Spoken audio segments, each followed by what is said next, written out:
D'Alembert's principle. Before getting into the D'Alembert's principle, let us briefly concentrate on static condition. In static condition, we usually used to use these three formulas. That is, summation of all the horizontal forces is equal to 0. Similarly, vertical forces, and similarly, all the moments is equal to 0.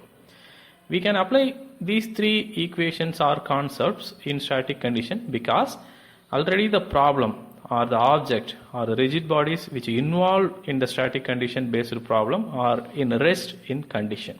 Hence, it is appropriate to use all these three equations, whereas in case of dynamic oriented problem, the condition is different.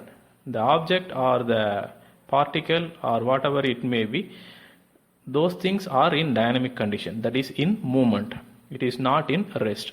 So hence we cannot directly apply these three equations to the dynamic oriented problems, whereas theoretically we can bring the dynamic oriented problem to the static condition. Okay, such a thing can be done with the help of D'Alembert's principle. So that is what we are going to see now. Okay, D'Alembert's principle concept, that is, this concept theoretically brings the dynamics oriented problem to the static condition. How it brings means by utilizing the imaginary force ma. Let us see how. So it is based on Newton's second law of motion. So Newton's second law of motion describes force is equal to mass times of acceleration. So this is what we are going to use for the D'Alembert's principle. So for utilizing the above equation in D'Alembert's principle, we change like this, that is F minus A is equal to 0, which is nothing but Newton's second law of motion, or else we can call the D'Alembert's principle as an alternate form of Newton's second law of motion. Okay, how it is utilized means with the help of following example, let us see how it is.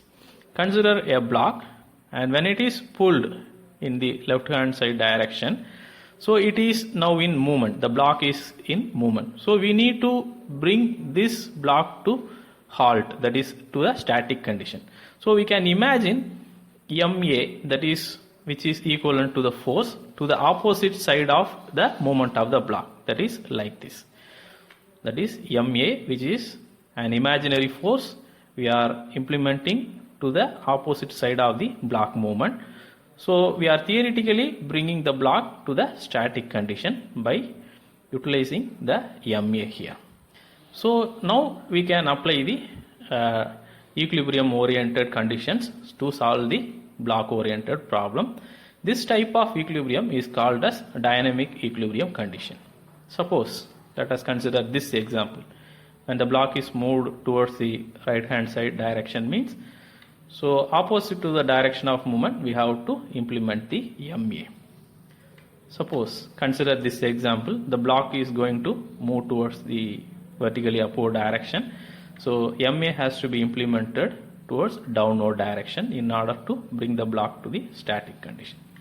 Suppose the block is moving towards vertically downward direction means ma has to be implemented towards vertically upward direction.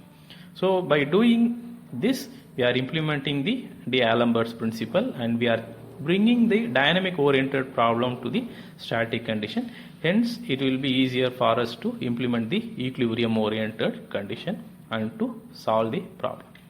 With this, I end this video. Thank you.